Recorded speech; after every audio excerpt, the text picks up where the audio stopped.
room was buzzing with the usual chatter, the kind of background noise that fills every political forum. But then, it happened. A line so sharp, so dismissive, that it cut through the air like broken glass. Mark Levin, the conservative firebrand known for his thunderous voice and caustic barbs, leaned into the microphone with that familiar smirk. His words dripped with condescension as he jabbed at Representative Jasmine Crockett. "And this is coming from someone with that law degree?" He scoffed, as though her years of study, practice, and service were nothing more than a cheap punchline. The room froze. Some chuckled nervously. Others glanced around, unsure if they had just witnessed a routine jab or a brazen attempt at humiliation. Levin's tone was unmistakable. This wasn't debate. It was derision. He wasn't attacking policy. He was attacking identity, credibility, and the very foundation of Crockett's career. And here's the thing. He thought he'd get away with it. He thought it would be just another cheap laugh, another clip to toss to his audience for applause. But what Levin didn't realize in that moment was this. By mocking Jasmine Crockett's law degree, he had stepped into a trap of his own making. Crockett didn't flinch. Her expression was steady, her eyes locked on him with a quiet intensity. It wasn't anger. It wasn't outrage. It was something far more dangerous to a man like Levin. Confidence. Because Jasmine Crockett's journey wasn't built on shortcuts or empty rhetoric. It was forged in long nights of study, court battles, and the unrelenting pressure of being underestimated at every turn. Levin thought he could reduce all of that to a one-liner. But Crockett was about to prove that a single sentence, delivered with precision, can shatter an empire of arrogance. The silence stretched. The tension thickened. Viewers at home would later describe it as the calm before the storm. And then, slowly, deliberately, Crockett leaned forward. The audience leaned with her. What she was about to say would not only silence Mark Levin in that room, it would ripple across the country. But first, to understand why this moment carried such explosive weight, we need to step back and uncover the stakes that made this confrontation unforgettable. To understand why Mark Levin's taunt carried so much venom, we need to zoom out. Because this wasn't just a throwaway insult. It was a clash of worlds, a collision of privilege and perseverance, arrogance and resilience. Mark Levin has built a career on loudness. The booming voice, the cutting tone, the performance of dominance. It's his brand. He thrives on belittling opponents, turning debates into sound bites, and weaponizing mockery as if volume alone equals truth. For years, that style worked. It won him applause in echo chambers, clicks online, and nods from audiences who mistook fury for conviction. But Jasmine Crockett? She represents the opposite. She's calm where he's loud, measured where he's erratic. And unlike Levin, whose commentary comes from behind a desk, Crockett's authority comes from the trenches. The courtroom, the legislature, the daily grind of proving herself against doubters. So when Levin sneered at her law degree, it wasn't just personal. It was political. It was symbolic. He was taking aim at every young lawyer who had been told they weren't good enough. Every black woman whose credentials had been questioned. Every professional who had been mocked not for what they said, but for who they were. And that's what raised the stakes. This wasn't just Levin versus Crockett. It was arrogance versus dignity, noise versus knowledge, mockery versus merit. The audience could feel it. There was a sharpness in the room now, a sense that what happened next would carry weight far beyond those four walls.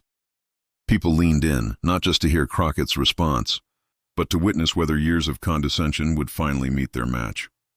What Levin underestimated was Crockett's ability to turn his insult into a weapon against him. She didn't need to shout. She didn't need to match his rage.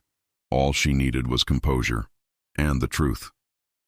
And that's exactly what makes this confrontation so electrifying. Crockett's comeback wouldn't just defend her own credentials. It would expose Levin's insecurity, his reliance on mockery as a shield for weakness. It would show in real time that substance always outlasts showmanship. But here's the kicker. Crockett wasn't just fighting for herself in that moment. She was carrying the weight of representation. The unspoken truth is this. When women like Crockett walk into a room, they don't walk in alone. They walk with the generations who came before, the communities who lifted them up, and the people who look to them as proof that progress is possible. And that's why Levin's jab was so reckless. He wasn't just taunting Jasmine Crockett. He was taunting every person who has ever been told their education, their background, Their hard work didn't count. The room sensed it. Social media, watching through live feeds and clips, sensed it too. Phones buzzed. Screenshots were taken. The phrase law degree started trending within minutes. Viewers didn't just want to hear what Crockett would say. They needed to hear it. Because the moment wasn't about humiliation anymore. It was about vindication. And Levin? He sat there with that smug grin, still believing he had landed the knockout blow. He had no idea the real blow was coming his way, and it would leave him speechless. But before Crockett struck back, we need to understand the man who provoked her, and why his arrogance made this showdown inevitable. To understand why this moment exploded the way it did, you need to know the man behind the insult. Because Mark Levin didn't just wake up one morning and decide to take a swing at Jasmine Crockett's law degree. No, this was the product of years of arrogance, a career built on bluster, and a habit of mistaking volume for victory. Levin has always carried himself like a man untouchable, a voice booming through the airwaves with the certainty of someone who believes he cannot be challenged. His followers call him the Great One. But peel back the curtain, and what you see isn't greatness. It's insecurity dressed as authority. For decades, Levin has thrived on insult. His strategy is simple. Shout louder than your opponent, ridicule instead of reason, mock instead of debate. It's the schoolyard bully dressed in a suit and tie. And it worked, for a while. Television segments, radio dominance, millions of viewers tuning in to hear the latest verbal takedown. He became an expert at turning disagreement into humiliation, convincing his audience that mockery was the same as mastery. But here's the irony. The louder Levin got, the thinner his arguments became. Strip away the thunder, and what's left is a man leaning on derision because real substance slips through his fingers. He is a master of noise, not nuance. And deep down, perhaps even Levin knows it, which brings us to Jasmine Crockett. To him, she seemed like an easy target. A freshman congresswoman, a black woman with a law degree he could dismiss as lesser, someone he assumed the audience would laugh at if he pushed hard enough. In his world, arrogance is armor, and the assumption is always that the other side will crumble. But Levin miscalculated, because arrogance is a dangerous drug. It blinds you. It convinces you that the next insult will land like all the others, that the next jab will draw blood. But arrogance forgets one thing. Eventually, you run into someone who doesn't flinch. Someone who has heard worse and survived. Someone who refuses to shrink. Levin's arrogance was not just about Crockett. It was a pattern. Look back at his career, and you'll find a trail of similar tactics, belittling judges, mocking academics, shouting down public servants. His brand is built on sneers, yet those sneers reveal more about him than the people he attacks. Every insult is a shield. Every taunt a wall built to protect a fragile truth, the fear that one day, someone would expose the hollowness beneath the thunder. And on this day, in this room, Jasmine Crockett was that someone. The audience could sense it, even if Levin could not. They had seen this routine before, the swagger, the smirk, the dismissive tone. But instead of laughing, instead of nodding along, people leaned in differently this time. The energy was shifting. The insult wasn't landing the way Levin expected. His performance, the same script that had carried him for years, was cracking. That's the danger of arrogance. It tricks you into thinking the world will never change, that the audience will always cheer, that you will always win. But when change comes, arrogance leaves you unprepared. And Levin, he was unprepared for what Jasmine Crockett was about to unleash. This wasn't just another segment. It wasn't just another insult tossed into the airwaves. It was a showdown years in the making, the collision of a man who had made a career out of mockery and a woman who had made a career out of resilience. He leaned back in his chair, smirking, certain that his jab had landed. But what he didn't know was that the tide had already turned. The audience wasn't laughing with him. They were waiting for her, and what Crockett would say next wouldn't just silence Mark Levin. It would unravel the myth of his dominance. But before we witness that unraveling, we need to understand the woman who was about to deliver the blow and the extraordinary journey that made her unshakable. To truly grasp why Jasmine Crockett's comeback hit like a thunderclap, you have to understand where she came from. Because Crockett didn't just arrive in that room as a congresswoman with a law degree. She arrived carrying years of grit, scars, and triumphs that made her untouchable in that moment. Jasmine Crockett's story begins far from the marble halls of power. Raised in a world where nothing was handed to her, she learned early what it meant to fight for space in rooms that weren't built for her. The path to law wasn't paved with shortcuts or privilege. It was paved with long nights, sacrifice, and the stubborn determination to prove that she belonged. Not just for herself, but for everyone told they didn't. Law school is a crucible. Endless case studies. Exams that leave even the brightest doubting themselves. Professors who push you to the brink. Crockett faced all of that, and then some. As a black woman in a profession dominated by white men, she endured dismissive comments, lowered expectations, and the unspoken assumption that she was there because of tokenism, not talent. Every eye roll, every side comment, every dismissal became fuel, and she didn't just survive law school. She conquered it. After graduation, she didn't chase the cushy corner office or corporate paycheck. No, Crockett went where the fights were hardest. She took on cases others wouldn't touch. She represented the marginalized, the overlooked, the people who couldn't afford flashy legal teams. She stood in cramped courtrooms with broken air conditioning, arguing on behalf of clients who had no one else. Every case was a battle. Every battle sharpened her. And through it all, Crockett built a reputation, fierce, fearless, unrelenting. Judges learned to respect her preparation. Opposing counsel learned not to underestimate her. And communities learned that when Jasmine Crockett walked into the room, someone finally had their back. But law was just the beginning. Crockett saw that the issues her clients faced weren't just legal. They were systemic. Housing, healthcare, education, voting rights. The courtroom could only do so much. To change the system, you had to change the laws. And so, Crockett stepped into politics. Her leap into public service wasn't smooth. She faced the same dismissals, the same skepticism, the same whispers that she wasn't serious enough, wasn't experienced enough. But if law school had taught her anything, it was this: doubt is a weapon, and the best way to disarm it is to succeed anyway. So she did. Campaign after campaign, speech after speech, Crockett carved out her place. She didn't rely on sound bites. She relied on substance. She didn't pander. She told the truth. And slowly, surely, people noticed.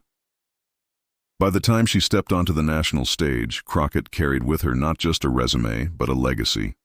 A legacy of courtroom grit. A legacy of community service. A legacy of turning every dismissal into a reason to fight harder. And that's what made Levin's jab so hollow. He thought he was mocking a piece of paper, a law degree. But what he was really mocking was the blood, sweat, and tears it took to earn it. He was mocking the late nights with textbooks, the grueling bar exam, the clients who cried in her office when no one else would take their case. He was mocking the years of proving herself in courtrooms where she was the only black woman present. He thought he was reducing her to a punchline. In reality, he was amplifying her story, because Crockett's degree wasn't just a credential. It was a symbol, a testament to perseverance.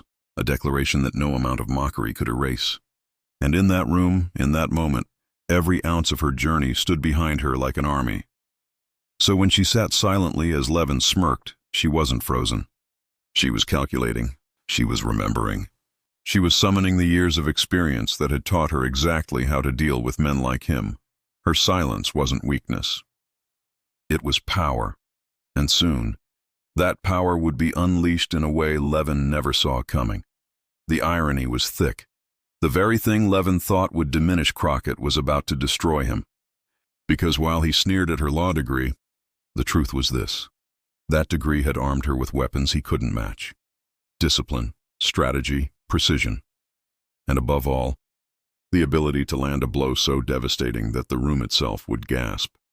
This wasn't just another exchange. It was destiny meeting arrogance. It was Crockett's story colliding with Levin's bluster. And it was the moment everything changed, and as the room held its breath, the confrontation began to escalate. The stage was set. On one side, Mark Levin, still leaning back with that trademark smirk, convinced he had landed the knockout line. On the other, Jasmine Crockett, calm, composed, eyes locked on him, carrying the quiet intensity of someone who had been here before. The tension in the room was thick now, the kind you could almost feel pressing against your skin. Cameras zoomed in. Viewers online clipped the moment, circling the insult, replaying Levin's sneer. Social feeds were already buzzing. Did he really just say that? Crockett better come back strong. Everyone watching knew something bigger was about to unfold, but before Crockett could respond, Levin doubled down. He wasn't done. Frankly, he scoffed, his voice booming. I've seen better prepared first-year law students. If that's the best your degree has to offer, maybe we should all be worried. The jab wasn't just arrogant, it was reckless. You could hear the forced chuckles from a few in the room, but they landed flat. Even his allies weren't laughing the way they usually did. They glanced around nervously, sensing the balance of power shifting. Levin thought he was tightening the screws, but in reality, he was digging himself deeper. Crockett didn't blink. She leaned back slightly in her chair, letting him speak, letting him burn his energy. The calmness in her posture was striking. Where Levin barked, she was silent. Where he gestured wildly, she remained still. And that contrast told its own story. He was trying to control the room, but she already had it. Then came the third jab. Tell me, Congresswoman, was that degree printed out of a vending machine? Because it sure doesn't sound like you learned much. Gasps. Audible gasps. This time, the audience's reaction wasn't mixed. It was sharp, collective, almost physical. People shifted forward in their seats. Phones lit up as viewers furiously typed out their reactions online. Memes were already forming. The phrase vending machine degree exploded across timelines like wildfire.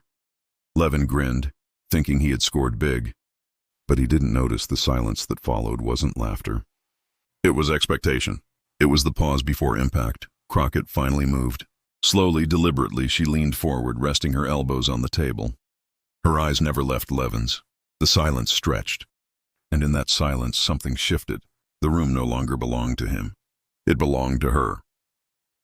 Levin cleared his throat, perhaps sensing that something was wrong, but it was too late. The damage was done. His arrogance had overplayed its hand, and the crowd was no longer on his side. They were waiting, craving Crockett's response. She opened her mouth slightly, then paused again, letting the anticipation build. The technique was masterful, the kind of pause that lawyers use in courtrooms to make juries lean forward, hanging on the next word, and the room leaned with her, because everyone knew whatever came next would decide the battle. Would Crockett retreat, brushing off the insult with grace? Or would she strike back, unleashing the kind of response that lives forever in political memory? The suspense was electric. Viewers at home sat forward on their couches. Clips of the silence alone were going viral. Hashtags like Narc Crockett vs. Levin and Narc Law Degree Clapback started climbing. The country was holding its breath, and then Crockett finally began to speak. Her tone was calm, even measured, but her words carried the weight of a hammer about to fall. What she said next would not only silence Mark Levin in that room, it would ripple across the nation, becoming the kind of comeback that people repeat for years to come. The silence before Jasmine Crockett spoke was almost unbearable. Levin had just delivered his third insult, mocking her law degree as if it came from a vending machine, and the room was still buzzing from the audacity of it. Phones were up, cameras rolling, every eye locked on the young Congresswoman. She could have erupted. She could have snapped back with fury, shouting louder than him, matching insult with insult. That's what Levin wanted. That's the game he had always played. Drag opponents into the mud, then declare victory when they look flustered. But Crockett didn't give him that satisfaction. Her voice, when it finally broke the silence, was calm, controlled, almost surgical. Mr. Levin, she began, her tone steady. The difference between you and me is simple. You shout for a living. I fight for one. The audience stirred.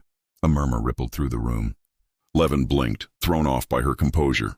He had expected fire, maybe even anger. What he got instead was precision. Crockett leaned in further, her eyes locked on his.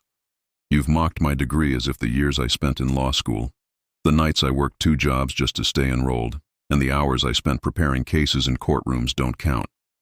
But here's what you forget. My degree isn't a piece of paper. It's a record of battles fought and won. Can you say the same about your insults? Gasps. This time, audible applause followed. Levin's smirk faltered. He adjusted his microphone, suddenly less comfortable in the spotlight. Crockett pressed forward, her words gaining force.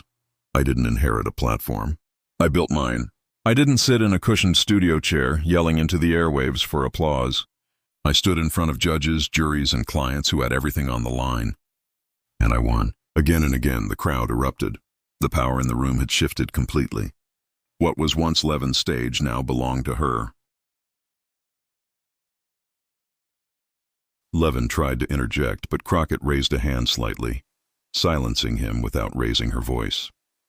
The confidence in that gesture spoke volumes. "Do you know why your jab about my degree doesn't sting?" she asked. "Because the truth is I earned mine. Every page, every exam, every sleepless night. You don't get to erase that because you find it convenient to belittle me. You can shout all you want, but the facts will never bow to your volume." Applause thundered. People stood to their feet.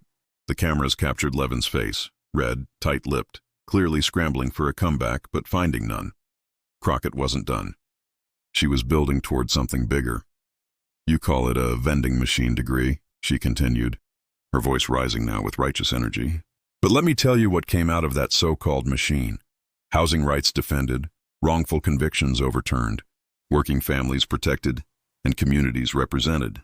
If that's what a vending machine produces, then maybe we need more of them." The room exploded. Cheers, whistles, clapping that drowned out Levin entirely. Online, the clip was already going viral. Hashtags like "Narn vending machine degree" and "Narn Crockett clapback" were trending. People weren't just watching, they were celebrating. Levin sank back, flustered, muttering something incoherent. But Crockett pressed on, seizing the moment. "See, here's the real difference between us," she declared. "You mock because you can't imagine what it takes to build something real. You talk about my degree like it's a punchline, but that degree was the key that opened doors, not just for me, but for the people I've served. And the reason you attack it isn't because it's worthless. It's because deep down you know it threatens you." That line hit like a hammer. The audience gasped, then roared. Levin looked stunned, caught in the harsh glare of truth. Crockett let the reaction settle before delivering her final strike. Her voice softened, but the quiet only made her words cut deeper. "So the next time you want to taunt me, remember this. Paper doesn't make a lawyer. Work does, sacrifice does, service does. And on all 3 counts, Mr. Levin, I'll put my record against yours any day." Mic drop. The room fell into a stunned silence, the kind of silence that doesn't come from boredom, but from awe. Then the applause swelled again, louder than before. Reporters scrambled to jot notes. Commentators mouthed wow to each other. The clip was already climbing across social platforms, and Levin? He sat there, jaw tight, eyes darting, realizing in real time that he had underestimated his opponent and paid the price. For Jasmine Crockett, it wasn't just a win. It was vindication. Years of being doubted, dismissed, and underestimated had crystallized into a single devastating moment. Her comeback wasn't just for her. It was for every student who had been mocked for going to a lesser school, for every woman told her credentials weren't real, for every professional whose hard work had been reduced to a punchline, and in that moment, she spoke for all of them. The room knew it. The internet knew it, and even Mark Levin, though he would never admit it, knew it too. But the power of Crockett's clapback didn't stop at that room. What happened next sent shockwaves across the country.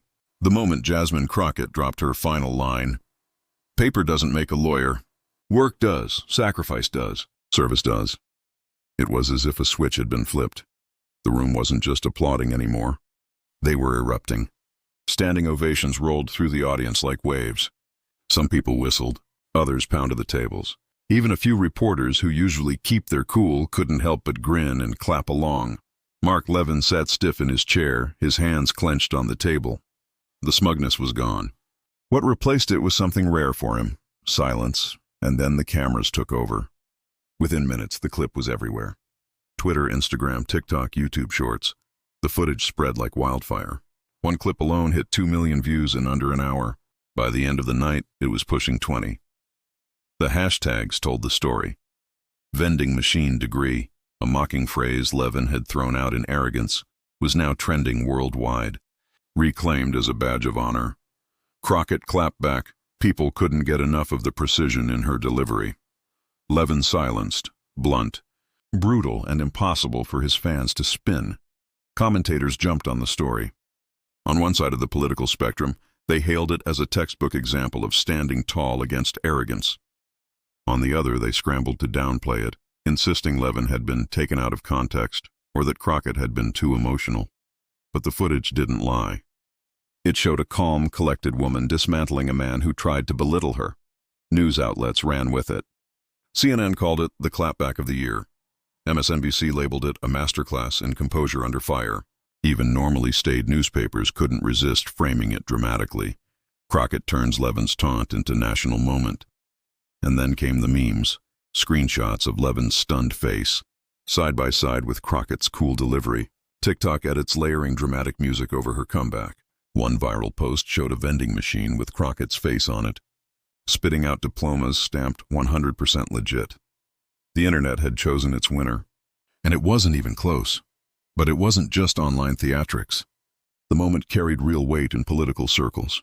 Allies of Crockett rallied, praising her not just for her words, but for what they represented: resilience, authenticity, and a refusal to let years of hard work be reduced to a joke. Even critics who disagreed with her politics had to admit she had handled Levin with remarkable skill. One conservative columnist wrote, "You don't have to like Jasmine Crockett's politics to recognize she just schooled Mark Levin, and he let her." For Levin, the damage was immediate. His fan base remained loyal, but the wider public perception had shifted. He wasn't the fearless debater anymore. He was the man who got silenced by a clapback so sharp it's now taught in media strategy classes. And for Crockett, it was a defining moment. Her supporters flooded her with messages. Young law students in particular latched onto her words. One viral post from a first-year student read, "Every time someone tells me my degree isn't worth it, I'm going to replay Jasmine Crockett's comeback." She spoke for all of us. Even veteran lawyers chimed in. "That wasn't just a political line," one tweeted. That was the truth. Law is about work, sacrifice, and service. She nailed it. By the next morning, late-night shows were replaying the clip. Satirists were mocking Levin's flustered expression. Talk shows debated what the moment meant for the political landscape. And through it all, Crockett stayed calm, refusing to gloat, simply stating in interviews, "I said what I meant, and I stand by it." That humility only made her clapback resonate more, because this wasn't just about a single insult. It was about a broader truth: how women, how people of color, how first-generation professionals are so often told their credentials don't matter, that their achievements are somehow lesser, suspect, or undeserved. Crockett had flipped that script on live TV, and she did it with poise. By the end of the week, one thing was clear: the vending machine degree taunt that Levin had thought so clever had become his undoing. Crockett had transformed it into a rallying cry, and in doing so, she left him with something no insult could erase: the image of a man stunned into silence by a woman who refused to be belittled. And that, more than anything, is why the internet crowned Jasmine Crockett the undisputed winner of that night. But the story doesn't end with viral fame. The real question is, what does this moment mean for the future of political battles? What happens when a clapback becomes a cultural reset? That's where we turn next. When the noise of applause faded, when the hashtags slowed their climb, when the memes lost just a bit of their sting, what remained was something deeper. This wasn't just about Jasmine Crockett winning a debate or silencing a pundit. It wasn't about who got the better soundbite or who trended on Twitter. It was about something larger: the fight for dignity in a world that too often tries to strip it away. Mark Levin had thrown a taunt meant to diminish her, to reduce years of sacrifice, late nights, and relentless study into a cheap punchline. And in that moment, he wasn't just speaking to Jasmine Crockett. He was speaking to every person who has ever been told they don't belong. Every first-generation college student, every woman who had to work twice as hard to be taken half as seriously, every professional of color who's been asked to prove their worth again and again. Crockett's response cut deeper because it wasn't just personal. It was universal. Paper doesn't make a lawyer. Work does. Sacrifice does. Service does. Those words reverberated because they reminded people that achievement is not handed down. It's built. Piece by piece, late night by late night, trial by trial. Her comeback was more than a rebuttal. It was a reminder of what real success looks like. And in a culture addicted to shortcuts, where arrogance often masquerades as expertise, her words stood out like a beacon. They said dignity is stronger than mockery. Truth is stronger than noise. And the work will always, always speak louder than the insult. For Mark Levin, this was a cautionary tale. Arrogance may win you headlines. It may give you a fleeting moment of smug satisfaction. But arrogance is brittle. One sharp truth, delivered with composure, can shatter it. For Crockett, it was a defining chapter, not because she owned someone, but because she showed that calm courage still matters. That grace under fire still carries power. That sometimes the most powerful thing you can do is not raise your voice, but sharpen your words. And for the audience, it was a lesson that reached beyond politics. How many viewers, sitting at home, felt a pang of recognition?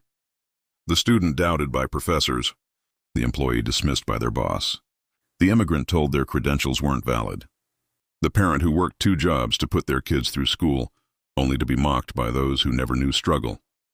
Crockett's comeback was for them. It wasn't about proving herself to Levin. It was about proving once again that dignity belongs to those who build, not those who belittle. And that is why this moment will linger. Not because it made headlines, not because it went viral, but because it whispered to millions of people, your worth is not up for debate. Your work, your sacrifice, your service, they speak for you. The arc of this story, the insult, the silence, the clapback, the eruption, plays like a cinematic drama. But the moral is timeless. Arrogance underestimates.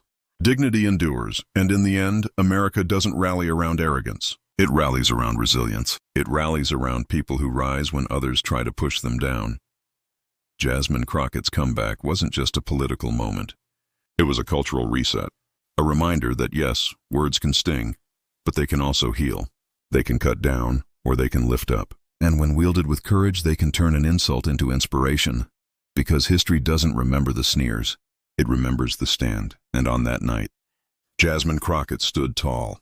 But before the curtain falls, there's one final step, bringing the audience back into the story, and reminding them that they too have a role to play in this fight for dignity. And so we return to the headline moment. Mark Levin taunts Jasmine Crockett's law degree, and her comeback stuns the room. It wasn't just a clash of words. It was a clash of values, arrogance versus dignity, smugness versus service, noise versus truth, and dignity won, because in the end, Crockett didn't just silence a pundit. She reminded a nation that credentials are more than paper, and worth is more than status. She showed that real strength comes not from tearing others down, but from lifting up the truth with clarity and composure. That's why this moment matters. That's why it will be replayed, quoted, and remembered long after the trending hashtags fade. It's not just about politics. It's about the universal fight each of us faces when someone tries to diminish our worth. So here's the question. What will you do the next time someone doubts your work, your sacrifice, your service? Will you shrink, or will you stand tall like Crockett and let the truth of your journey speak louder than any insult? Because this wasn't just her story. It's ours. It's yours. If you believe in standing tall against arrogance, if you believe that dignity must always rise above mockery, then don't just watch this moment. Be part of it. Share it, carry it, live it. And of course, if you found this story as powerful as we did, hit that subscribe button. Share this with someone who needs a reminder of their own worth. And join us as we continue uncovering the battles where truth, courage, and dignity still matter. Because the fight isn't over. But with voices like Jasmine Crockett's, and with people like you listening, the future is still worth believing in.